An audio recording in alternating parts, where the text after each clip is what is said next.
అమ్మ, ఎలా ఉన్నారు? బాగున్నారా? మేము కూడా చాలా బాగున్నాం తల్లి. రండి, వేడి వేడిగా సొరకాయ పాలు పోసిన కూర. చలికాలం కదా, ఆ ఫ్రెష్ సొరకాయలు వస్తాయి. ఈ కాలంలో వచ్చే సొరకాయలు చాలా టేస్ట్ ఉంటాయి. రండి, ఎలా చేయాలో చూసేద్దాం. ఈ సొరకాయ పాలు పోసిన కూరకి చూడండి, చిన్న చిన్నగా పోసాను ముక్కలు.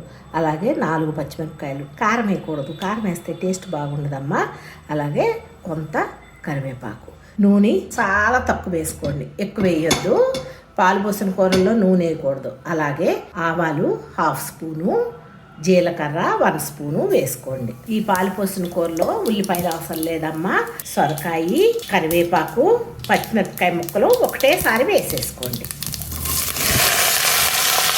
సారి తిప్పుకొని వేడిగా అలా తినాలనిపిస్తుంది అనుకోండి, ఒక పొయ్యి మీద అన్నం పెట్టేసుకోండి, ఒక పొయ్యి మీద ఏమో సొరకాయ పాలు పోసిన కూర పెట్టుకొని వేడి వేడిగా అలా కుక్కర్ మూత తీసి తింటే అద్భుతంగా ఉంటుందమ్మా. ఒకసారి ఈ టైప్లో ట్రై చేసి చూడండి. ఒక్క 5 మినిట్స్ అన్నా కొంచెం హై మీద పెట్టే మగ్గనివ్వాలి, వేగనివ్వాలి, లేకపోతే పచ్చి వాసన వస్తుంది ముక్కలు. అందుకని కూరకు సరిపడా పసుపు, ఉప్పులు మీ టేస్ట్కి సరిపడా వేసుకోండి అమ్మా.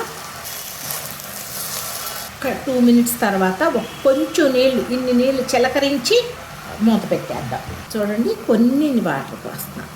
హై మీద 1 విజిల్, సిమ్ మీద 2 విజిల్స్. స్టవ్ కింద ఆన్ చేశానమ్మా.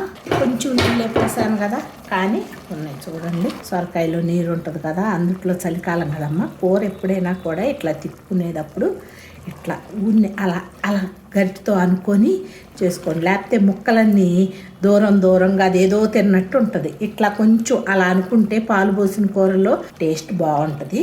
1 నిమిషం హై మీద పెట్టి నీరు ఎగిరిపోయిన తర్వాత పాలు పోసేద్దాం. ఇంకా ఉప్పు చూసుకోండి, కారం అవసరం లేదు, కారం వేయకూడదు పాలు పోసిన కూరలో.